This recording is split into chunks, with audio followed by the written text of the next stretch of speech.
Right, hello everybody. Sorry, for some reason I've got to do it this way and not landscape.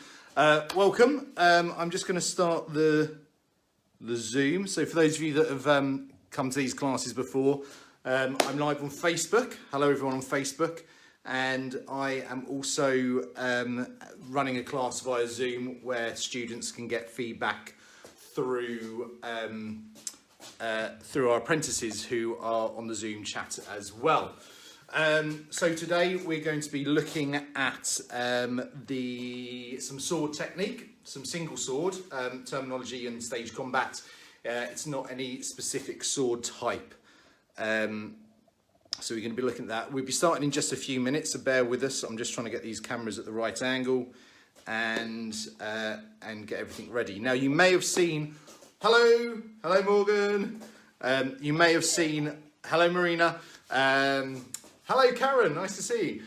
Right, so you may have seen on Facebook today, I posted a little clip about, I'll just turn this camera so you can see, I've made a little aid. This is my assistant for the day. I'll be using this when we do some of the techniques. If you don't have one of these, don't worry too much. It's just a bit of an aid which you can use and build yourself. It's just made out of a quarterstaff, a screamer stick, and one of my children's, I don't know whether you can see this, one of my children's play balls, which I've poked a hole in and banged it with a piece of string. But we'll come to that later. So we're just waiting for a few more people to arrive on Zoom. Then we get going. So like I said, we're going to be looking at single sword today. I'm going to talk you through the makeup of the sword, and we're going to look at some very, very basic parry techniques, thrusts, and also some cuts, depending on the time, which is when we're going to be using our friend over here. For those of you that have come to my classes in the past, I normally have Phil. So whilst we're in isolation, I'm going to, in fact, yes, from now on, this little device here is going to be known as Phil. So for those of you that know Phil, you can pass it on to him that I have named him in my garage. He'll be with me for now. Right, what is the time? The time is 6 o'clock, so I'm going to get started. If you don't have a sword or anything, you can... Oh, yes, sorry, Marina. So on Facebook, I posted this for you to build if you had time. And again, for those of you that know Marina, Marina has built one in her garage. It looks like a coconut in an orange bag. I dread to think the damage that this could cause. Anywho, right, so if you don't have a sword, don't worry. You can, so I'm just turning the other volume down.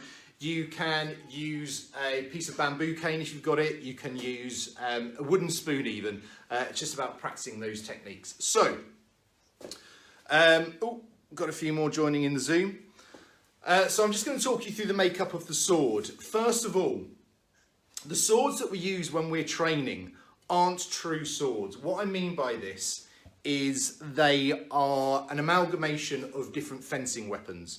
So, we generally use an epee blade. The reason we use an epee blade is because it's a two-sided blade, which is very similar to a small sword, 18th century small sword, which is one of the weapons that we learn, and also similar to a rapier. So that's why we tend to use the epee blade. I have a foil guard on here. An epee guard is a lot bigger. A sabre guard has a side here, a knuckle guard here. This is a foil guard. I use these because they're nice and small, which simulate, if you like, a small sword guard, even though it's not particularly ornate enough. And then I've got a sabre handle. So I've actually got three fencing weapons. Sorry, I'm out of shot here on Zoom. I've actually got three fencing swords made up into this sword. So I've got an epee, a foil, and a sabre. The reason I'm telling you this is you'll have different teachers teaching you different ways and methods to hold the sword. Now, there's no real right or wrong way with these because they're not a real sword. So someone can't tell you they wouldn't have held the sword like that because that sword isn't historically correct. I teach a pinch grip. The reason I teach a pinch grip is I like to have my thumb opposite the true edge, and the true edge is this part of the blade that is going to defend and also attack your opponents. So I place my thumb on the opposite side, if you can see that's to the true edge, which is here, and then my forefinger pinching it, which is why it's a pinch grip, and these 3 fingers just wrap around here, so that just helps keep the balance. Don't grip with these 3 fingers, just pinch here, and these just help balance the blade. So hopefully those watching have done some of this before. If you have, this is a bit of a recap for you. If you haven't, I'll go relatively slowly, but I'm going to put a bit of pace behind this, so if you don't know exactly what's happening, just watch it back and you can do it in your own time. So we're going to start off in an on guard position. Those of you that were with me last week, our right foot is forward. Facebook, I think Facebook, you're going to be the opposite way round to what I am. So imagine this is a mirror image. So we've got our right foot forward, our left foot back, and we've got a nice wide stance. You can't see the feet, don't worry too much about this. My hand is in front, so my elbow, if you notice, is about hand span in front of my hip. And there's a slight increase or upwards journey from my elbow to my hand. So the tip faces my opponent's chest. What is a real bugbear of me is when you see fights and people have their swords up here, you're not attacking anyone. If your sword is up here, you're doing nothing. More importantly, if you're on guard and your sword is up here, chances are the tip of this blade is around someone's face. And of course, for stage combat, it's about making things nice and safe. So please, tip of the blade, if there's one piece of advice, tip of the blade to the chest, no higher, okay? The other thing, in our on guard, I mentioned about having our elbow about a hand span in front of our hip. The reason we're doing this, there's 2 reasons. First of all, students out there, actors out there, it's a lot more relaxing and less energy just to drop your elbow onto your hip. There's less strain, okay? It's nice. However, when you prep, for those of you that don't know, a prep is a signal to our partner to say, here comes the first attack. So when you prep, you need to give it a pull, a slight pull back. If I've got my elbow, if I turn this way, if I've got my elbow to my hip, when I pull back, I have to make a bigger action, which becomes obvious to the audience. More importantly, if my elbow is in on my hip, the sword is pulled back away from my partner, and I'm lured into a false sense of security, and I think, oh, I can go a little bit closer. So I move slightly closer to my partner, and then without realising it, I've become very, very close and dangerously close. So the tip of the blade is too close to my partner, therefore I don't have the intention behind the attack. So, elbow out in front, that's a long-winded way of saying elbow out in front, bend those legs, slight increase in the arm, so the tip of the blade is coming up to your opponent's chest, and that's your on guard position. Your left hand, I teach very neutral, so no historical element to this. I teach my students just to have their hand out to the side. It's about keeping this hand active, okay? You don't want it dropping down. If you drop your hand down, that's all anyone's going to be watching.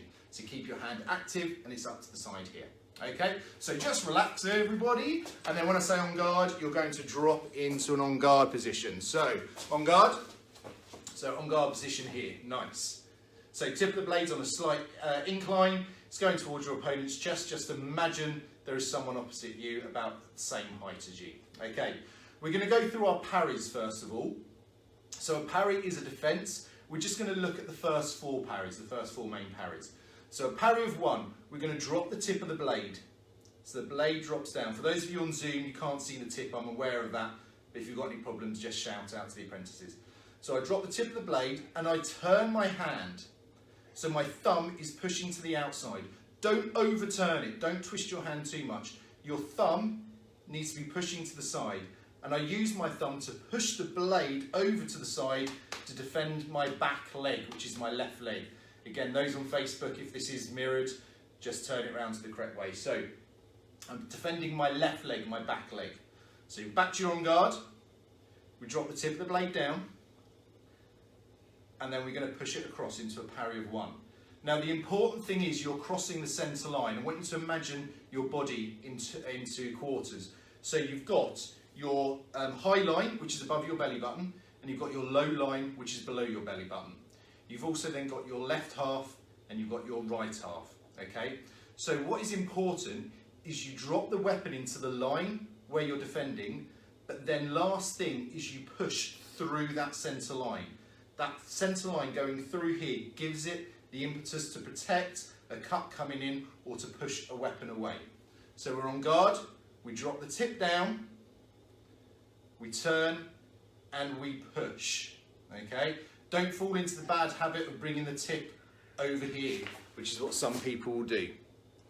Okay, so tip comes down, turn the wrist, and we push. And I'm also keeping the blade out in front of me. Don't bring it back here. Keep it out in front, you want to defend yourself.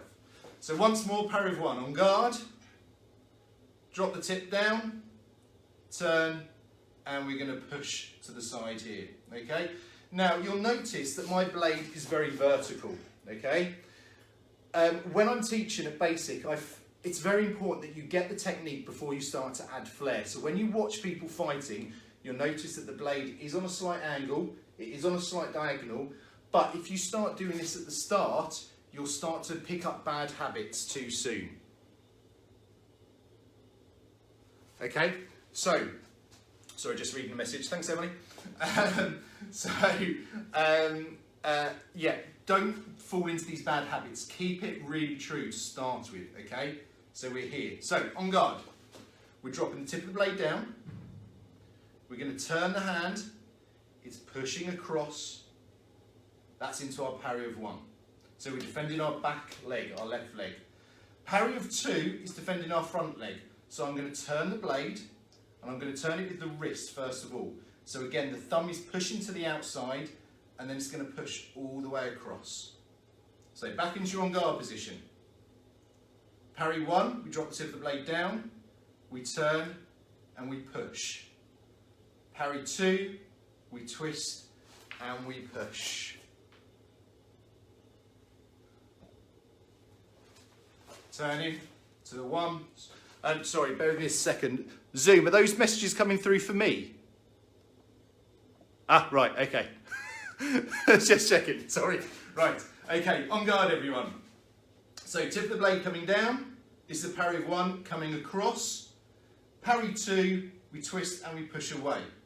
Parry three is defending our sword arm, our right arm.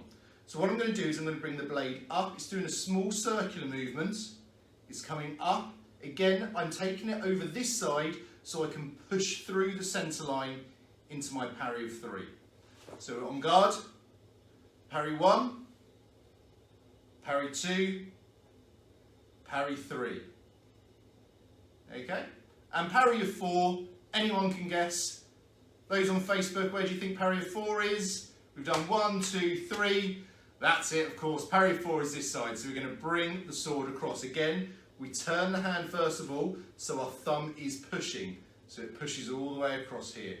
Each time, keep that hand out. Don't start bringing it into your body. Keep it out. So let's go through all four. So we're on guard. Parry one, parry two, parry three, parry four.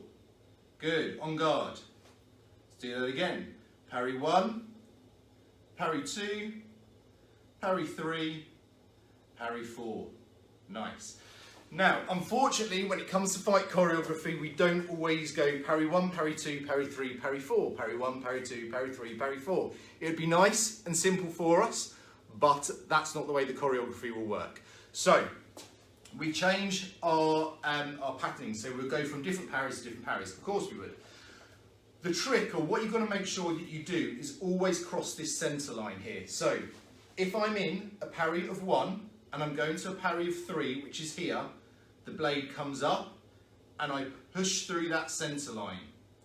What I don't want to see is people doing this, because you haven't pushed through the centre line on the high line, if that makes sense. So we're in our parry of one, blade comes up, and we push through the centre line. If I'm going from a three to a one, I drop down to the low line, and then I push through. One to a two, I turn, I'm pushing through that centre line. Two to a four, blade comes up, and I push through the centre line. Four to a two, blades down, and I push through that centre line. So every single parry has to push through the centre line. If you're not pushing through, chances are the defence, the parry or the block is going to be weak, and as a blade hits it, it's going to knock it out of the way. So you have to push through that centre line each time you do it. So on guard, I'm going to call out a few parries, and let's just see how we do. So parry four, parry two, parry 3, parry 1, parry 4, parry 3, parry 1, parry 2, parry 1, parry 3, parry 2, parry 4, parry 3, parry 1. There we are. So just get used to going through those parries, making sure you pass through that centre line each time you do it. Okay, good. Now I'm going to look at some thrusts. So there are two types of attacking with a single sword: thrusts and cuts. Thrusts are a poking with the pointy end, famously from Game of Thrones, and a cut is coming through, hitting on the side of the blade. So using your true edge to cut through a target. So for this, I don't think Phil was on Zoom when I mentioned this, but for this exercise in a minute, for those of you that haven't seen yet, everyone meet Phil. This is my new Phil. My apprentice Phil can't join me, which he normally does for our Wednesday night classes, so I've missed him that much. I've made one. Okay, so this is Phil. He's a little bit leaner than the original Phil, for those of you that know him. Okay, so we'll be coming back to Phil in a moment. Okay, so first of all, men making a thrust. If I turn to the side here, we're in our on guard position. For now, I want you to concentrate on four main areas of attack, which is your t-shirt line here, here, and then your thigh here and here. So they're your four attacks which you're going for. You can do others, but I don't want you to worry about that too much. So, what we're going to do first of all is we're going to do what's called a prep. A prep is a preparation. It's a signal to our partner that the first attack is going to happen. We only need to do this on the first attack. You don't need to do it on subsequent attacks, okay? Or the first attack of a phrase, I should say. So, I'm going to start off by giving a prep. So I'm going to pull back my arm here. I'm then going to extend. Oh, right, sorry. There we go. Sorry, someone's waiting room for Zoom here. So I'm going to prep. I'm then going to extend my arm, okay? And I keep a straight line from my shoulder to the tip of the blade. I'm not sure whether I can fit in the screen fully. My garage isn't that big enough. So from the shoulder to the tip of the blade is a straight line, and I point to the target that I'm aiming for, whether it be my partner's t-shirt line or whether it be their thigh. So we do a prep, an extend, and as this extends, this is when we'll do an advance. So we did our footwork last week. So if you're new this week, you didn't see last week's, feel free to look back at last week's video. We talked through all of the footwork, passes, steps, advances, etc. So we prep, we extend, we advance. Generally, when you retreat, your first point of call or your first point of defence is actually getting out of the way. So when you retreat, you're doing the opposite order. You're going to start your retreat and then your blade is going to come into your parry. So with an attack, it's prep, extend, advance. So the advance is the last thing. When we're defending, it's retreat, parry. Now when you do it at speed, it looks like you're doing it at the same time. You just have to think it's led by one or the other, okay? So, I'm happy for you to attack anywhere. Make sure it's a different point each time. So either bicep, tricep area or thigh, and change sides left and right as well. I'm going to say thrust. So we're going to do a little exercise. We're in this position here. We're going to prep, extend and advance for your thrust. Then I'm going to call out a number, and that's the parry that I want you to go into. So for example, I might say 4, at which point you retreat and you then parry 4. I then say thrust again. I want you to drop the tip of the blade. So drop the blade first of all, extend, and then advance to your next target. And then I'll give you another number, 3, for example. Yeah, so we're just going to go forward and back. Normally there'd be a few attacks, but again, because we're all in our own homes doing this, we may not have that much space. So it's literally 1 step forward, 1 step back. So you don't run out of room if you're in your living room or your garage or wherever it is you may be. So everyone in on guard position. So we're going to thrust, prep, extend, advance. Parry 2. Thrust. Parry 3. Thrust. Parry 1. Thrust. Parry 3. Thrust. Parry 2. Couldn't make up my mind then. Thrust. Parry 4. Good. And just practice that. Just go forward with a thrust. Think of that target. And then retreat into a different parry. But make sure you get used to those numberings. So when you drop into a parry, make sure you go through that correct numbering. So just to recap, left leg is 1, right leg is 2, right arm is 3, left arm is 4. Again, for those of you on Facebook, apologies if this is the wrong way round. Okay, so what we're going to do now is we're going to look at thrusting and targeting to make sure that we've got good targets. And this is where I bring in my good old friend, Phil here. Okay, so now, again, apologies on Facebook. I'm not sure whether I will have enough space to keep in line. So what I'm going to do is use the deadliest weapon of all, my finger. Okay, if I use my sword, I'll be out of shot. So, if you don't have this, don't worry. If you can make something, Emily on Zoom has got her dog. That's great because that's a moving target. Even better, don't use dogs. All you really need for this exercise, this is to do a couple of things. All you really need is a ball and a piece of string and just dangle that string from anywhere. Try and get it, this is a little bit low, try and get it at shoulder height or a target height. We're going to start out of distance. What out of distance means is if I extend with my sword, I can't hit the target. The reason I want you out of distance is you're going to thrust with an extension and then an advance, okay? Now you're doing that with your sword or your wooden spoon, not your finger. It's actually easier with your finger, hence I'm doing it with my finger. Okay, so we're going to be here in an on-guard position. We're going to prep, we're going to extend, and we're going to advance. So our front foot moves forward and our back foot rejoins. And then we're going to stop it. Once again, prep, extend, advance. Now when you're practicing this at home, you can do a little scoring. So if you hit the ball square on, you can give yourself 2 points. If you just scrape the ball and it kind of knocks it, but it wasn't a direct hit, you give yourself 1 point. And if you miss it completely, then of course you don't get yourself a point. Okay, so what we're going to do now is I just want you to do 10 thrusts and then reset. When you finish your thrust, finish it with your arm still in extension. Don't jab it. So I don't want you doing this, going in and out, okay? Extension and hold it there. Once you're happy with your movement, you then retreat and you reset.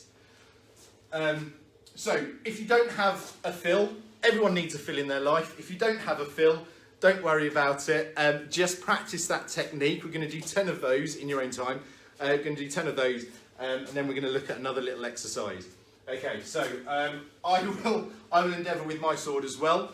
In your own time, guys, 10 attacks. 1,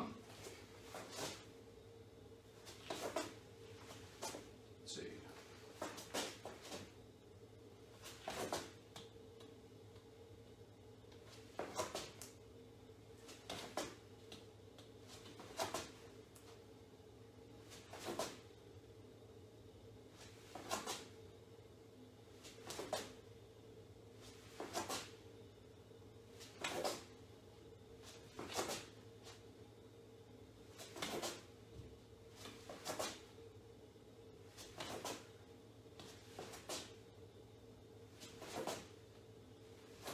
There we go, don't know if you've all done that.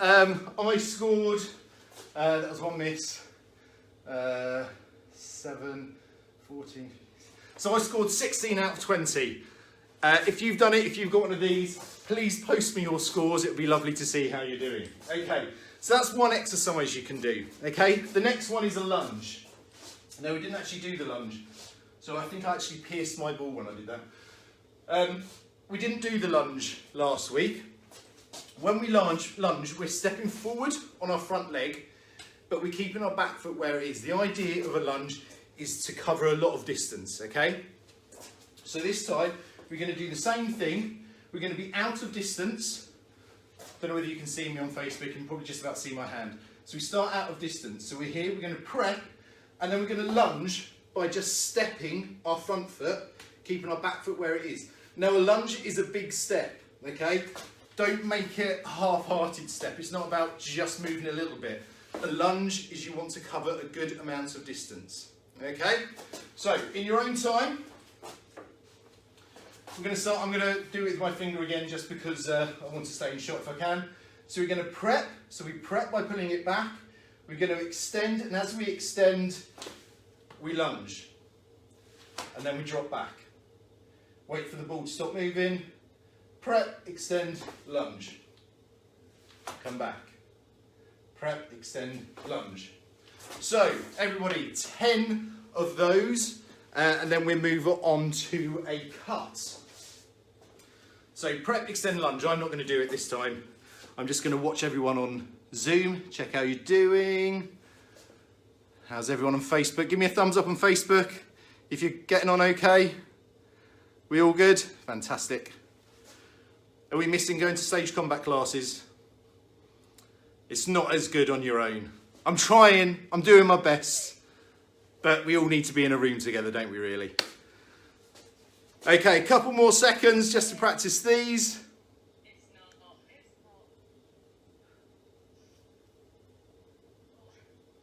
Right, okay, fantastic.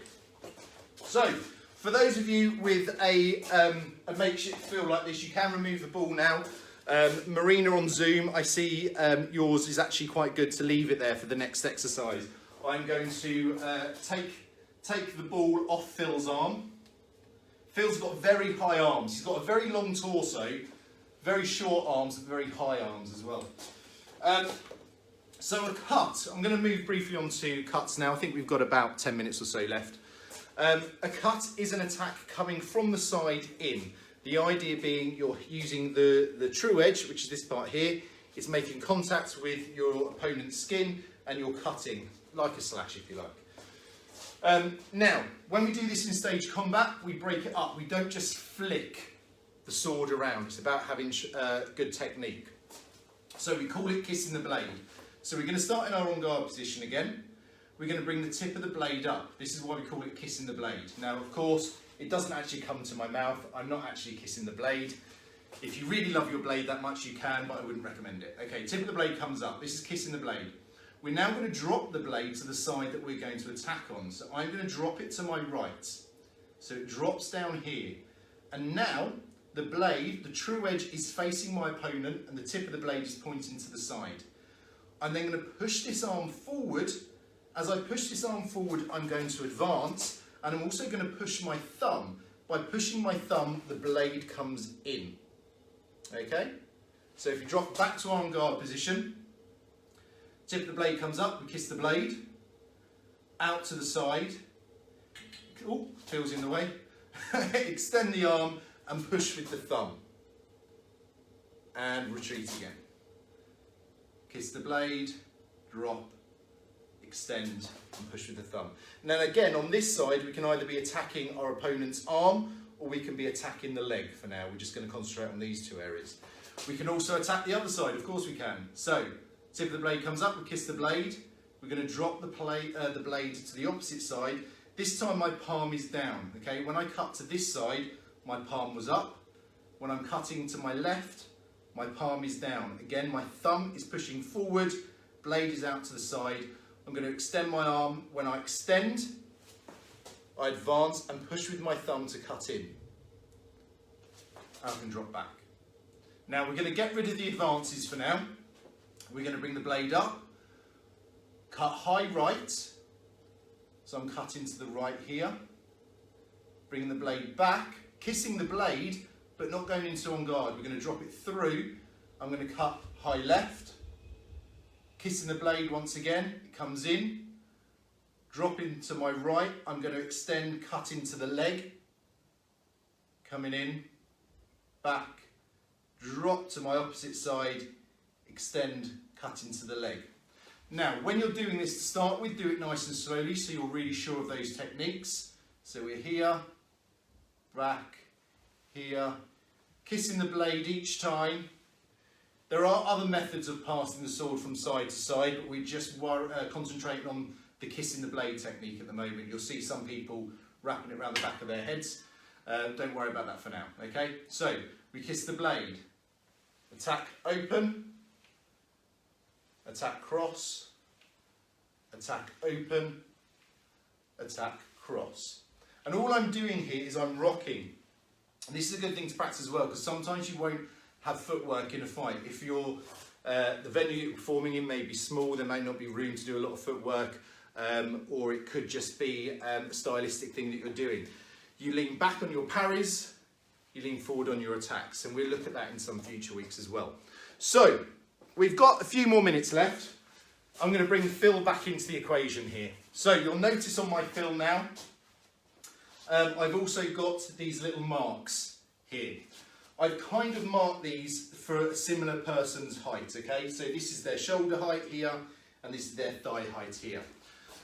Again, so I can stay in shots on Facebook, I just use my finger. So the idea with this is we're going to use these markings to come in to cut the stick at that height.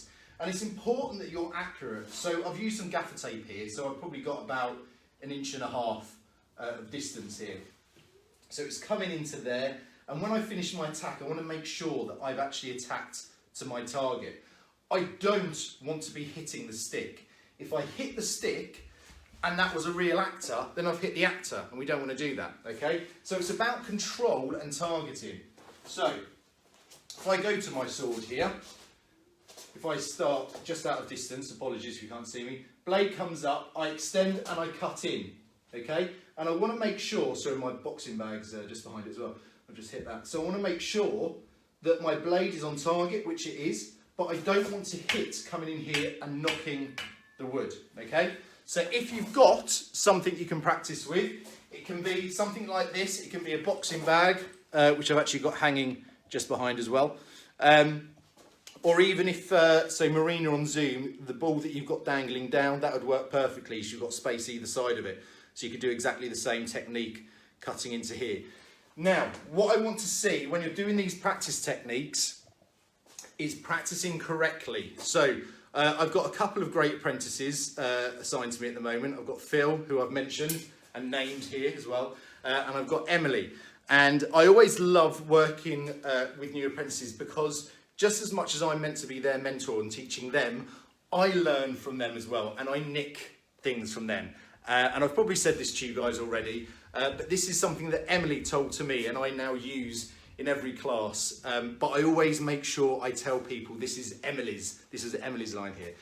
And that is, I make it slightly more long-winded as well because I like to talk. Practice does not make perfect. Perfect practice makes perfect. And I think what Emily actually says is practice makes permanent. So whatever it is you're practicing is what will go into your muscle memory. If you're practicing incorrectly, you're going to put those incorrect movements into your muscle memory. So that's not good. So practice makes perfect isn't right. Practice makes permanent. Whatever you practice is going to stay in your body. So when you're doing these techniques and you're doing them slowly, make sure you do them correctly, okay? So for this, I want you to start off nice and slow. And again, sorry, I'm out of shots, but I think you can hear me. So again, when you're attacking, we've got the blade rising up to our opponent's chest height.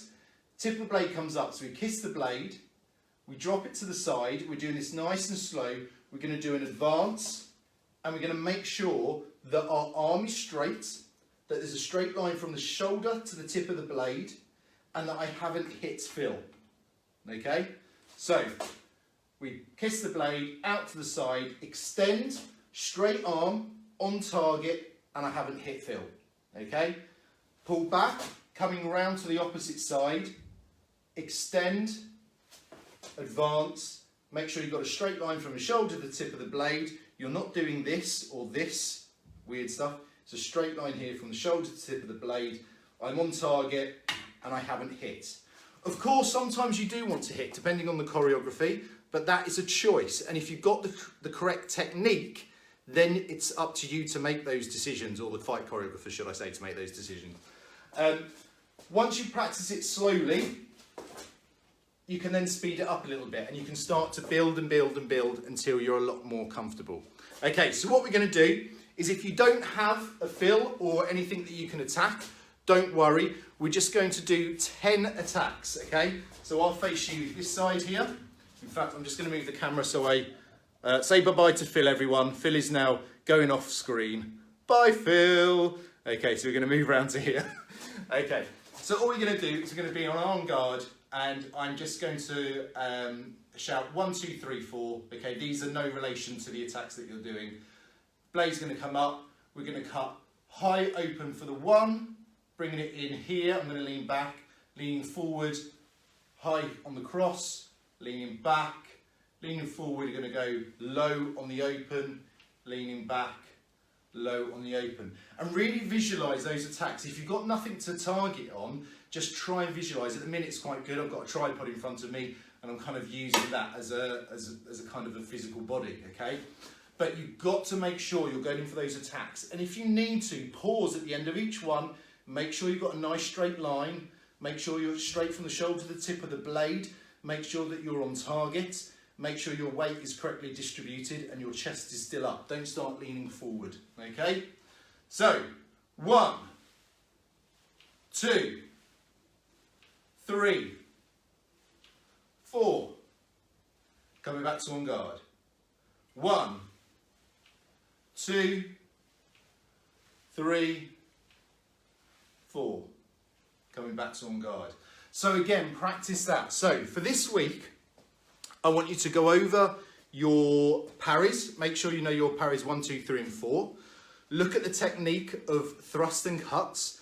Make your own little model, if you like, to try those practice techniques on. Build up your targeting, so make sure your targeting is correct and true, and get the fluidity in the movement as well. Start to add footwork in. So again, just because of space today, I didn't really put some footwork in, but add your advances and your retreats to that as well. Next week, I'd like to do something slightly different. So I think we're week 7 or week 8 now. So we've been doing techniques and drills for the last 7 or 8 weeks, and I've been doing it in different weapons. So for next week, what I'd like to do is start to put solo routines together. Now, a fight solo routine sounds a little bit weird. The best way to compare it is like a kata in martial arts, where you're going through routine, you have to imagine a partner. What I'll do next week is I'm going to teach one side of a single sword fight. Then the following week, I'm going to teach the opposite side to the single sword fight. I'm going to do 20 moves. For those of you that have done stuff with the APC, you know that's the length of a basic fight. So I'm going to go through those moves and I'm going to just see how it goes. And then I might ask you to record these and send them in to me, and I might see if I can do some wonderful editing. I'm not great on the editing suites, but I might see if I can come up with some kind of virtual piece of choreography, which might be a bit of fun for us all to view. I hope you've had fun. Again, please spread the word. It'd be great to have more people come in. We've got some new people watching today, which is lovely to see you all. Thank you. For those of you that are based in NI, once we come out of isolation and venues can start to open again, my Wednesday night classes normally happen at Accidental Theatre. Please come and join us at the Accidental Theatre. We have great fun. We've done quite a few weeks of that, and then unfortunately we had to postpone. But I will be here every Wednesday, 6 o'clock, doing something different with you. If there's anything specifically you would like to do, please message me on Facebook, or if you've got my number, give us a text. Let me know what you'd like to learn, what you'd like me to go over. It's all free, it's all fun. It's just carrying on working, trying to bring a bit of normality to this life, which is crazy. So I'm going to say goodbye to everyone on Facebook, and I'm going to chat to you Zoomers in just a second. Thank you very much, and I will see you next week.